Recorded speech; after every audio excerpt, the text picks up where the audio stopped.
All right, I can hear myself. Well, good morning, everyone. My name is Coach Desi, and I am super excited to be here with you this morning for day 3 of our 5S Leadership Challenge. Let me go ahead and get my presentation together so that I can share it with you, and we can jump on into this. Good morning. Please let me know where you are joining me from in the world. I'd be really excited to just share your name and say hello and to see how far my reach goes. It's been a while since I have actually done any type of live video. I was doing it a little bit before and I stopped. And it's a really great introduction to what we're going to be talking about today. We're talking about systems and the reason why I understood why I stopped doing some of the things that I was doing as I've been looking at my entire structure, what I do, how I do it, why I do it. And we're going to be talking about that today. So thank you for being with me. And if I do not see your comments, I will make sure that I do respond after the broadcast is done. All right. So again, good morning. Welcome to day 3. And if you are joining me for the very first time, I'll just give you a quick intro about who I am. My name is Desiree Foster Collins. My friends call me Desi. And in this world, I am Coach Desi, and I'm the founder of EBD Collective. As well, I'm the creator of the Creative Tech Concierge. And I'm a leadership executive coach.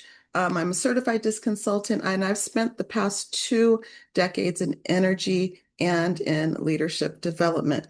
I've built teams, delivered results, and ran things that look great from the outside. And along the way, I kept meeting women who reminded me of myself, women who are too capable to be this stuck, women who can lead anything except their own thing. And this is why I built this 5S framework, and that is why we're here. So if you missed the first 2 days, day 1, I was having all types of tech issues. So we weren't live. If you were in the room, you know what you got.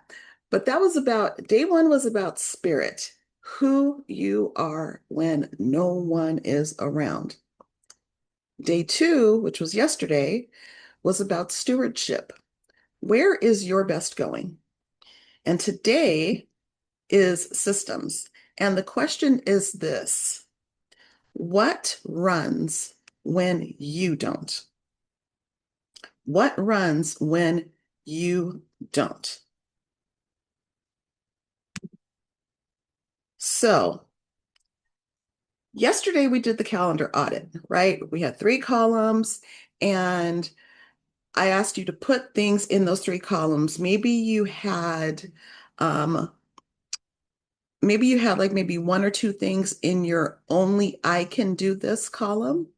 Everything else was either that someone else could do it, they could handle it, or something that shouldn't be happening at all. And if you're completely honest about it, that is something that we all deal with, right? We all have responsibility.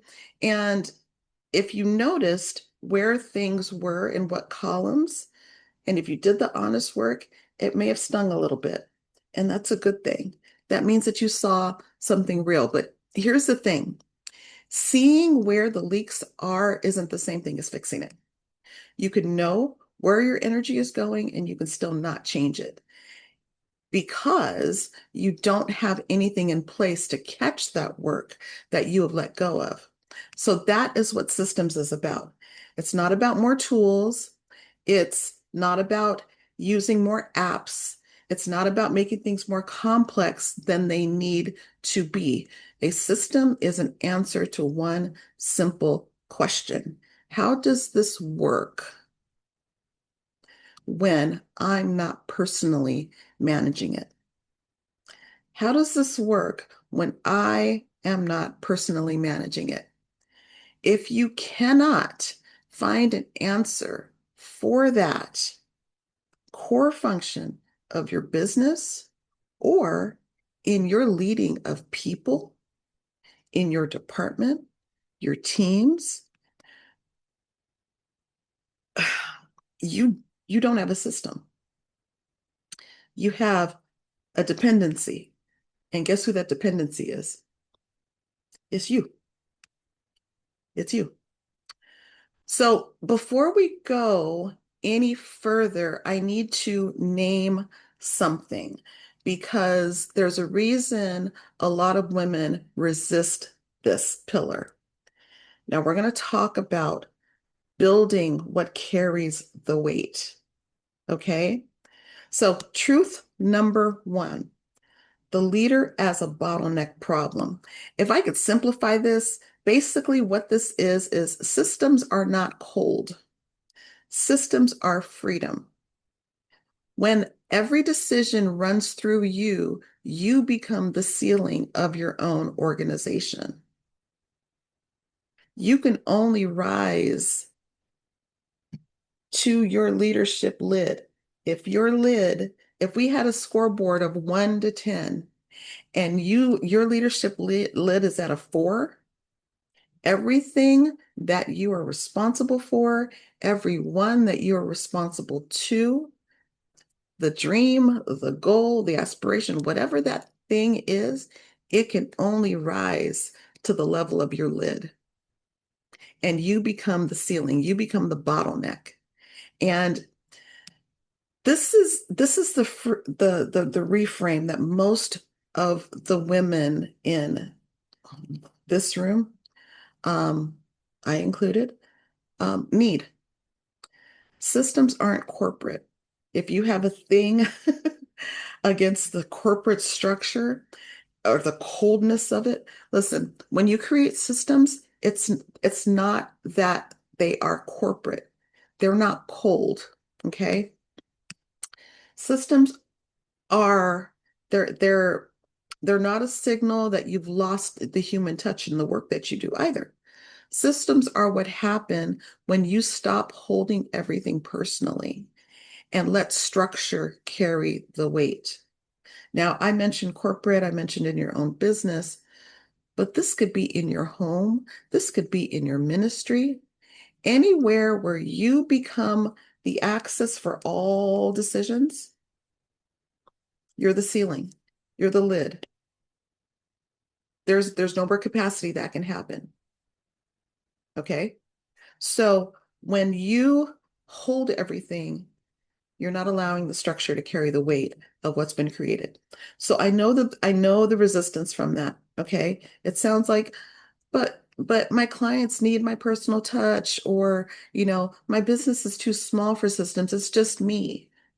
Or I just need to get organized. I hear that one a lot. I just need to get organized. I just need to get my crap together and get organized. And all of that's true. All of that is true. But they're keeping you stuck because every time something in your business, something in your leadership requires your personal attention, your personal decision, your personal presence, when it doesn't actually need it, that's a tax. Who likes taxes? Who likes to pay taxes? Well, you're paying a tax every single time. Your personal involvement has to be there. And I'm not talking about money. I'm not talking about money. It could be attention, it could be energy, it could be your bandwidth. And for high capacity women, hear me clearly, that tax compounds daily, daily. Number two. Hey, good morning, Cherise. Yes, ma'am, I am back. Number two, operating rhythms versus firefighting. Let me simplify this for you. The goal is not to remove you. The goal is to free you. Okay? Predictable cadences replace constant chaos. Having a rhythm is a form of leadership. So when it comes to the goal of systems, it's not to take you out of the business, out of the leadership role. The goal is to make sure that where you do show up, where your actual intelligence and leadership matter, that you're fully present. that you're fully present. You're not burnt out from doing everything else or distracted by the 47 small decisions that could have been handled by a process, a template, a workflow that's documented, not sitting in your head, but uh, or or or a person who knows what to do because you told them once in writing instead of answering the same question every single week. If someone is waiting on you for every little decision, every instruction in order for them to go and do, that's data. That's information that you can use to see, okay, where am I leaking? What system have I not established for myself and for everyone else around me? This is a form of leadership. This is a form of leadership. So, where is your operating rhythm or where are you firefighting? Truth number 3, moving the work out of your head. I am guilty as charged. I am guilty as charged. Here's the truth about this simply. A system is not just an answered question. Now, we've got documentation, we got, SOPs or standard operating procedures. There's shared knowledge frees you to lead at a higher altitude, right? So let's not complicate this. I don't want you to overcomplicate this. A system is an answer to one question. How does this work when I am not personally managing it? That's it. How does this work when I'm not personally managing it? I want you to think about your client onboarding, a new employee onboarding, your content schedule, um, how you follow up with leads. What's your process on how you do your invoicing? Each one either has an answer to that question or it doesn't. It doesn't. Again, the question is, how does this work when I am not personally managing it? It's not complicated, but how you answer that question is critically important. Either each one of the questions that I asked you has an answer or it doesn't. And when it doesn't, the default answer is you every single time. Every single time. Okay. Decision access for your team. Defined authority removes the need for permission and it multiplies your capacity. Simply put,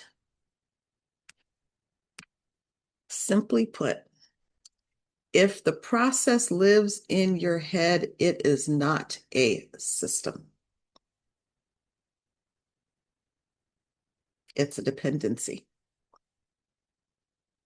And you are the dependent. Nobody else can do it because nobody else knows how.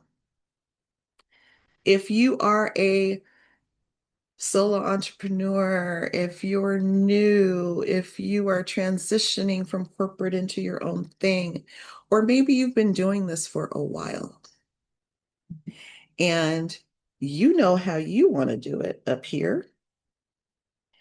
And when you come into, I've had clients that will come into my space saying, oh my gosh, Desi, I hear that you can build a funnel. I hear that you can build a website. I need that. Okay, great. Sounds good. Tell me let's talk about the business. How do you go from A to Z? What's the process when someone new comes into your ecosystem? They're brand spanking new. New client. How do you onboard them? And what I would find was that there was a lack of clarity every single conversation. Now, granted, I'm a strategist. It's what I do. I love to ask questions. I love to figure out problems. I can see the picture. right? From talking, understanding, asking questions.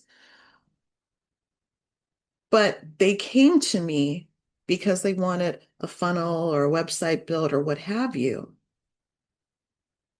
But the structure, in order for that, that build to happen, that end result to happen, that structure needs to be in place. Those processes need to be in place. The decisions need to have been made beforehand so that when it's communicated to someone like me who is a techie, who needs to now create you in digital form and digital presence, there are questions that I'm going to have. Now, granted, I can go and I can just build and come up with my own ideas and my own creativity and all of that. But then when I come and present it to you and it's different than what you wanted, there was a gap. There was a gap. And that's where it can get more expensive, change orders, etc. Now, granted, yes, today we have AI. Yes, you can do things in the split second. There really isn't necessarily a need to, it's more of a want than a need, because if you can now figure out how to do it on AI, you can probably do it. Lots of thousands, millions of you can figure things out. But even in that space, there is clarity that you need to have. Because again, when you are making the decisions, you still need to be able to clearly identify what those things are. So when you're the dependency and nobody else knows how, or when you're sick, or when you're traveling, or let's be honest, when you're just burnt out, it doesn't get done. You've become the bottleneck in your own business, and that is not leadership. All right, I'm not going to beat that dead horse anymore, but let's go on to the next one. Number 5, what's going to carry the weight is protected CEO time. Protected CEO time. Your highest value thinking requires uninterrupted space that's deliberately protected. The way that John Maxwell talks about this is, have you created white space for yourself? Do you have thinking time for yourself so that you can be creative? You can, use your highest thinking. You can utilize your energy. So if we could simplify this protected CEO time, I would say it this way. Systems create the space for your actual genius. There is something that you can bring to the world that has been given to you, your own lived experience, your ability within the department that you serve, the organization that you lead. You are the highest value asset, and your thinking requires uninterrupted space. Now, here's what changes when you build even the most basic of system. You stop spending your smartest hours on your dumbest tasks.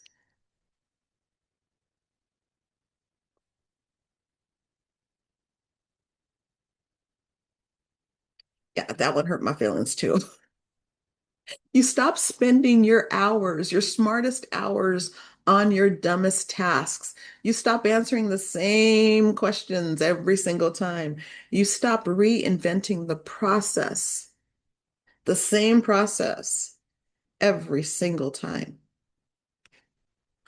And when you do that, suddenly there's bandwidth for the things that you actually need. You need the strategy. You need the vision. You need the relationship building. You need the creative work. You need uninterrupted time for you to be able to really think through what things no one else can do.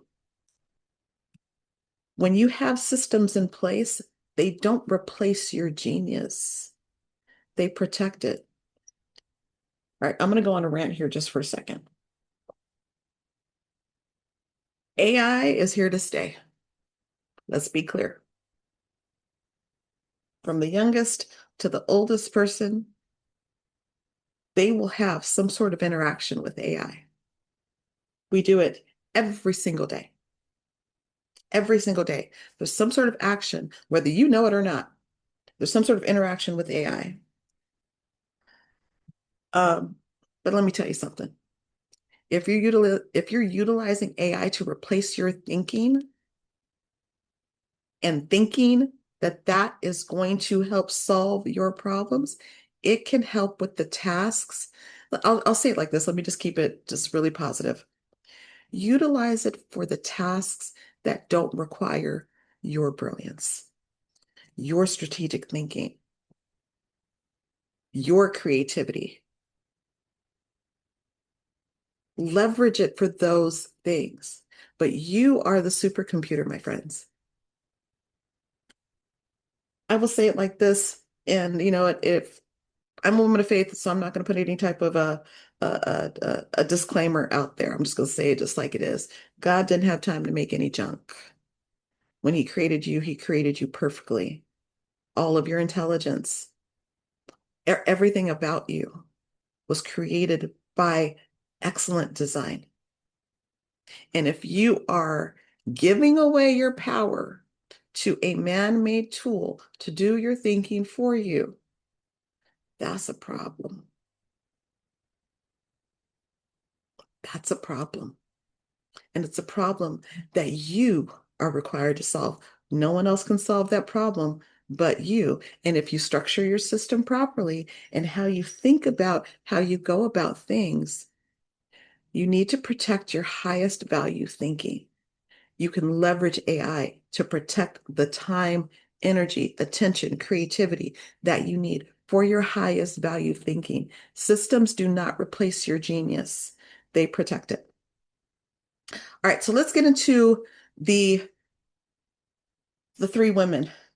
Okay, I'm going to get very, very specific again. These are the three women that I see when it comes to systems. The first woman who is done asking permission. Inside of corporate America, the system was built for her. Now she has to build one. But the woman who's done asking for permission, you know, everything runs through her. She built the business, she runs the business, and those things have never separated. Her clients, they know her name, but they don't know her company name. If she has a team, they check with her before doing almost anything. And the woman who's done asking for permission, she might be exhausted, but she also can't imagine running the business without her being present because it can't. Not the way it's currently built. The woman, number two, is the woman rebuilding after the wind. So, huh, this woman is the one who she has all the tools. She has the apps. She has the CRM. She has the project manager. She has the scheduling platform. And in one weekend, she set it all up about 6 months ago. And then she never used half of it, or perhaps she uses it inconsistently because the pattern had been that there were systems that she had in her past company, and maybe she's operating on the ghost of those systems. Having tools is not the same thing as having systems. And you're going to get sick of me saying the word systems, okay? A system works when you're not watching it. If it only works when you're actively managing it, it's not a system. So if you're that woman who has been so used to gaining these wins and you established a rhythm and a pattern for those wins, and if you're trying to operate on those ghost systems, but you have not taken the time to create your own, where the system starts for you is being honest. looking at everything that you've pulled together and determining which ones are just making you feel organized without producing any type of results. So you're going to want to kill what's not working and simplify what's left, right? You had the wins. Now you're rebuilding. Establish the systems that you need. Now, the third woman. Now, the woman who says, okay, I'm ready. I'm ready for my ownership to be clean. I'm going to stack the new on top of the old. I'm just going to stack the new on top of the old. And I'm just going to keep stacking and stacking and stacking, right? This is the woman who she left the corporate structure for a reason. She didn't build her own thing just to recreate all of the what's the word? Bureaucracy that she escaped from. Now, if she's ready for clean ownership, and every single time someone says, "Hey, you need to put a system together," what she hears is you need to become what you walked away from. And that creates resistance. So you pile new, more courses, more spend, more. That's a frustration builder. And trust me, I totally get it. I totally get that feeling that comes along with, when you hear someone say, "Oh, you just need to build the systems." Like, I'm not trying to go back to my past. But here's the difference, okay? Um, the systems that are developed in corporate, they're used to build controls, right? They're used to control. There needs to be a certain rhythm of how things work. The systems that you're creating systems so that they can exist to free you. There's a difference between a process that serves the machine, like corporate, and a process that serves the woman who built the machine. You're not building bureaucracy. You are building breathing room. And for her, the woman who's ready for cleaner ownership, systems for her start with permission to create structure without meaning that you've lost your soul.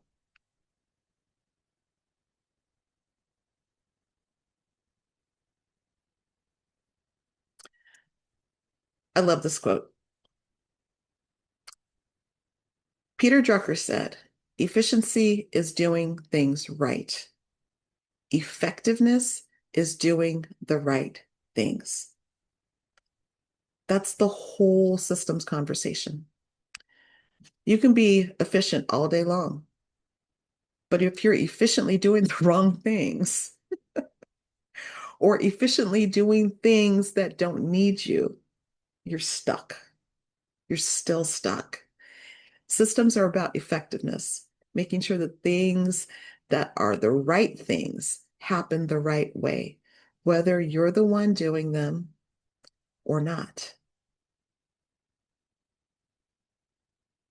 The women that I work with, they don't lack effort. They're high capacity, powerful, intelligent, brilliant, God-fearing women who know their worth, they know their value. They don't lack effort, they lack leverage. And systems are leverage. So let's do just a really quick and fun activity. I call this the bottleneck test, and it's very, very simple. I want you to imagine you're gone for 7 days. No phone, no email, no checking in, no text messages, no WhatsApp messages, no Telegram messages. You're just gone. You are going to sit on that pink chair and soak in the sun, soak in the sand, and just breathe and just you're ready to be on the island, okay? I want you to answer these three questions. Question number one, what stops completely when you're not there? What stops completely when you're not there? Go ahead and write that down. If it's, client work, building your sales content, communication with your team, invoicing, whatever it is, what is it that absolutely grinds you to a halt? All right, number two, what keeps going but badly? Maybe somebody else picks it up but the quality is not quite there, or things get delayed, or maybe people will start making decisions that you wouldn't make. What are the things that limp along?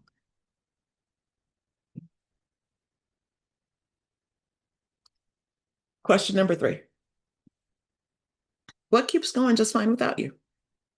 Like, what is it that actually runs? What have you put into a system to where the point is, whether you're there or not, your absence doesn't matter. Your absence, it doesn't matter. So I want you to just take some time to answer those three questions. And please don't be aspirational. We want to be completely honest, right? What is actually true right now? What is actually true right now? So, what is it that absolutely stops when you're not there? What keeps going, but maybe not up to to your standard, but it keeps going, but it's bad. And question number three is what keeps going just fine without you?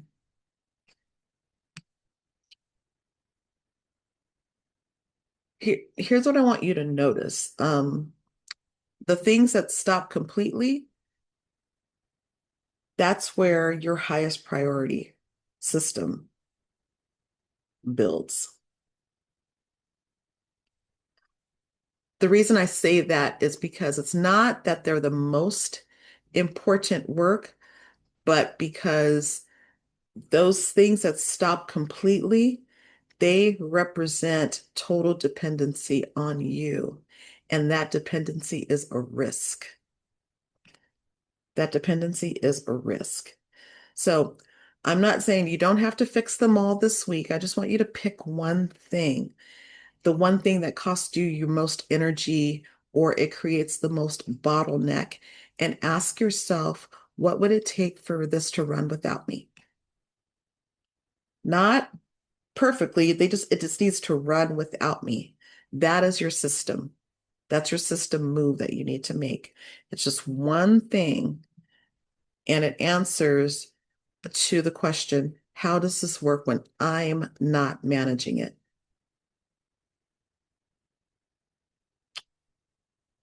So take the bottleneck test, answer those questions, and focus on the one thing that's in your stop column. How does this work when I'm not managing it? And answer that question. A system that works when you're tired, traveling, or just done for the day, that's the system worth building. The system is not complicated. It's just an answer to the question. And I want to be clear. I'm not asking you to build a perfect thing overnight. I'm not telling you to go buy more software tools or to go hire a VA, by next week. I'm asking you to pick one function in your business or in your leadership and answer one question. That's it. Because here's what happens when you answer it. You're going to get time back, like actual real hours. We cannot create more time, but we can better create space so that we have more time, mental space that you forgot existed. And you get to use that space on the work that genuinely requires your intelligence, your brilliance, your judgment, the work that nobody else can do. Creating systems it doesn't make your work less personal. What it does, it makes your personal contribution more powerful. What you are personally contributing into this God-given dream or this God-given opportunity that you have to lead others, to add value and service to others. It makes that contribution that only you can give more powerful because you're not wasting it on things that should have been handled already. So tomorrow is day 4 of our 5S Leadership Challenge, and day 4 is support. And this is a conversation that's going to get more personal, um, because when you're used to being a strong woman, when you are a high capacity woman, um, this is an area that many score very low on. And it's not because support isn't there. Um, the reason why is because, if I can be completely honest, when we admit that we feel like we need help or we can't handle something by ourselves, and our whole identity has been built around being the one who handles everything, we're going to talk about what you carry. And we're going to talk about who's carrying it with you. We're going to talk about what real support looks like and why the most effective leaders are the ones who stopped pretending they don't need support. So we'll be here, same time, same place. And before we go, if today's exercise, the bottleneck exercise, it it it it helped you, or it hit for you. And if most of your business stops when you stop, that's not just a systems gap. That's a pattern that's showing up across all 5S's. And I've created the leadership snapshot audit, which it scores you across all 5 pillars. And it'll show you exactly where the dependencies are, where the leaks are, and where the cracks are. It's $27, and if you scan the QR code, you can go ahead and grab that. And if you want to go deeper, I do a one-on-one leadership snapshot debrief. So we'll spend about 60 minutes together and we'll look at your specific scores and we'll build a 90-day plan that's actually yours, that'll work for you. So you can scan that QR code to learn more. I want to thank you for being here with me. Um, your one thing, your one thing for this week is to pick the thing that stops when you stop and answer the question, how does this work when I'm not doing it, when I'm not managing it? And I want you to write it down and I want you to start there. Okay? All right. So I will just say thank you. Thank you for being here. We went a little bit longer than what I wanted to, but I will see you tomorrow for day 5. I'm sorry, day 4. Day 4, day 4. Um, we're talking about support. We'll see you then. Take care.